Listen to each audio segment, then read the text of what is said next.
आज हम कक्षा 7 का अध्याय नंबर 11 पढ़ेंगे। इससे पहले चैनल को सब्सक्राइब करें और शेयर करें। अध्याय नंबर 11, विश्व धरोहर सूची में राजस्थान का गौरव। भारत की धरती अपनी ऐतिहासिक, सांस्कृतिक और स्थापत्य कला के लिए विश्व भर में प्रसिद्ध है। राजस्थान राज्य इस गौरवशाली परंपरा का सबसे श्रेष्ठ उदाहरण है। यहाँ के दुर्ग, महल, मंदिर, हवेलियाँ और प्राकृतिक स्थल न केवल भारत की धरोहर है बल्कि विश्व की भी अमूल्य निधि है। इन्हीं कारणों से राजस्थान के कई स्थल यूनेस्को की विश्व विरासत सूची में शामिल किए गए हैं। यूनेस्को है वो एक अंतर्राष्ट्रीय संस्था है। आपसे पूछे कि यूनेस्को क्या है, तो एक अंतर्राष्ट्रीय संस्था है जो शिक्षा, विज्ञान और संस्कृति के क्षेत्र में काम करती है। आपसे पूछे कि यूनेस्को है वो किस क्षेत्र में काम करती है? शिक्षा, विज्ञान और संस्कृति के क्षेत्र में।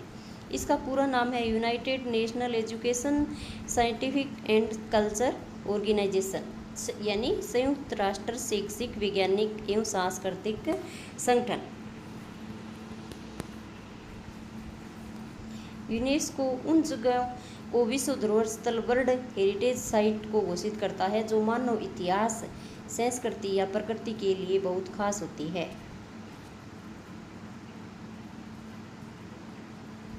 केवलादेव राष्ट्रीय उद्यान। यह राष्ट्रीय उद्यान है वो भरतपुर जिले में स्थित केवलादेव शिव मंदिर के चारों तरफ 29 किलोमीटर में फैला हुआ है। आपसे पूछे केवलादेव राष्ट्रीय उद्यान कहाँ है, कौन से जिले में है, तो भरतपुर जिले में।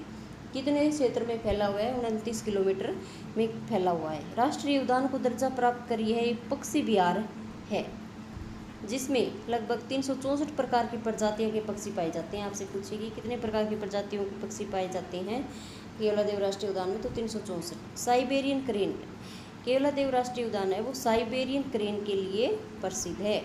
साइबेरियन क्रेन जो कि सदियों में प्रवास हेतु यहाँ आते हैं, यहाँ का मुख्य आकर्षण है। आपसे पूछे केवलादेव राष्ट्रीय उद्यान का मुख्य आकर्षण कौन सा है, तो साइबेरियन क्रेन। सन 1981 को इसे वेटलैंड रामसर स्थल में शामिल किया गया था।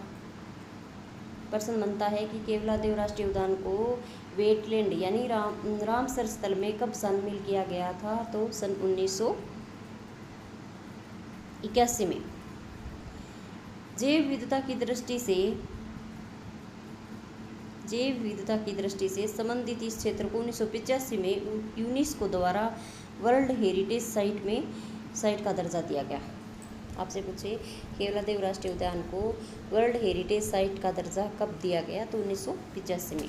आगे जंतर मंतर जयपुर 2010।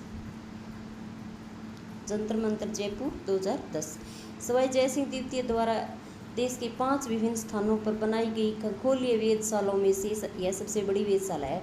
कई बार परीक्षा में पूछा जाता है कि खगोलीय वेधशाला किसके द्वारा बनाई गई, सवाई जयसिंह द्वितीय।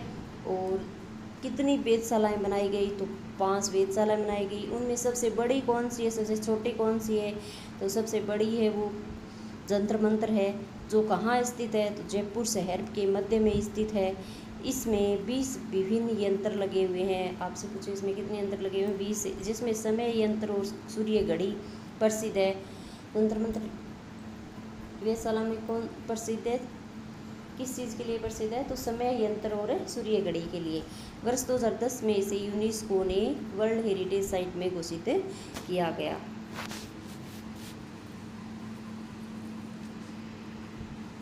आगे 6 पहाड़ी किले। हिल फोर्ट्स ऑफ राजस्थान 2013। राजस्थान वीरों और किलों की भूमि है।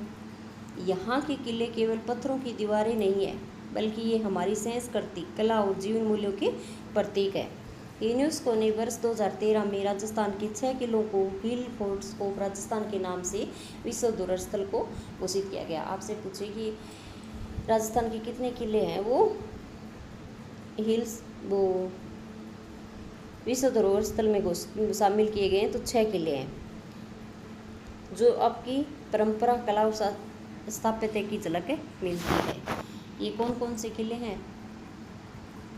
चित्तौड़गढ़ दुर्ग, कुंभलगढ़ दुर्ग, सवाई माधोपुर का रणथंभौर किला, जयपुर का आमेर किला, जैसलमेर का किला, झालावाड़ का गागरोन का किला।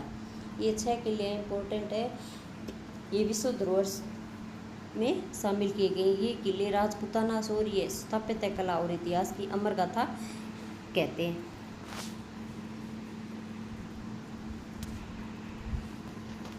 जयपुर शहर प्रकोष्ठ 2019। महाराजा सवाई जय सिंह द्वितीय द्वारा अपनी राजधानी के रूप में सन 1727 ईस्वी में बसाई गई। कब बसाया गया? 1727 में। इस शहर को पिंक सिटी जयपुर के नाम से जाना जाता है। आपसे पूछे ये पिंक सिटी के नाम से किसे जाना जाता है, तो जयपुर। इसका वास्तुकार है वो विद्याधर भट्टाचार्य था। आपसे पूछे कि पिंक सिटी का वास्तुकार है वो कौन था, तो विद्याधर भट्टाचार्य, जिसने इसे वास्तुशास्त्र के अनुसार 9 चौकड़ियों में बसाया। कितनी चौकड़ियों में बसाया? 9 में। इसमें 7 द्वार है। आपसे पूछे कि जयपुर शहर प्रकोष्ठ में कितने द्वार हैं, तो 7 द्वार हैं। जयपुर शहर प्रकोष्ठ में सिटी पैलेस, हवा महल, जंतर मंतर, गोविंद देव जी मंदिर के साथ ही अन्य प्रमुख बाजार और व्यावसायिक स्थल स्थित हैं।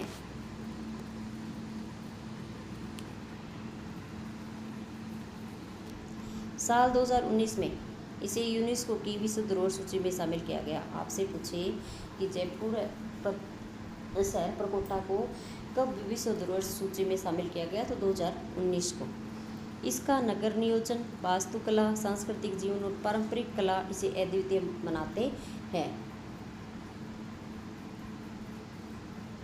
यूनेस्को ने राजस्थान की कुछ पारंपरिक कलाओं को भी अमूर्त सांस्कृतिक विरासत के रूप में मान्यता दी है, जैसे कालबेलिया नृत्य।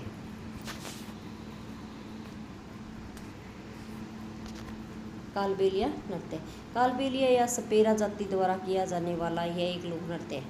कालबेलिया कौन सी जाति द्वारा किया जाता है? सपेरा जाति द्वारा, जिसमें महिलाएं काली लहरदार पोशाक पहनकर तेज गति से सांप की तरह लहराते हुए नृत्य करती है। यानी आपसे पूछे कालबेलिया नृत्य किसके द्वारा किया जाता है, तो महिलाओं के द्वारा। इसकी मुख्य कलाकार गुलाबो है। आपसे पूछे कालबेलिया नृत्य की मुख्य कलाकार कौन है, तो गुलाबो, जिसने कई राष्ट्रीय और अंतर्राष्ट्रीय मंचों पर प्रस्तुति दी है। यूनेस्को ने सन 2010 ईस्वी में इसे अमूर्त सांस्कृतिक विरासत की सूची में शामिल किया गया। विश्व विरासत स्थल न केवल हमारे गौरव का प्रतीक है, बल्कि यह पर्यटन, रोजगार और सांस्कृतिक संरक्षण के बड़े केंद्र भी हैं। इनसे राज्य की आर्थिक प्रगति और विश्व की पहचान दोनों बढ़ती है। राजस्थान की धरती पर इतिहास जीवंत है। यहाँ का हर पत्थर किसी गाथा का साक्षी है। यूनेस्को द्वारा इन स्थलों को विश्व विरासत सूची में शामिल किया जाना न केवल राजस्थान बल्कि पूरे भारत के लिए गर्व की बात है। हमें इन धरोहर का संरक्षण कर इन्हें आने वाली पीढ़ियों तक पहुँचाना है। आगे है शब्दावली। ऐतिहासिक यानी इतिहास से संबंधित, सांस्कृतिक संस्कृति से संबंधित, प्रवास अस्थायी निवास, वास्तुकला भवनों की रूपरेखा तैयार करने वाला, अमूर्त जो भौतिक रूप से दिखाई न दे। आगे है अभ्यास प्रश्न। अभ्यास प्रश्नों के जवाब आपको कमेंट में करने हैं।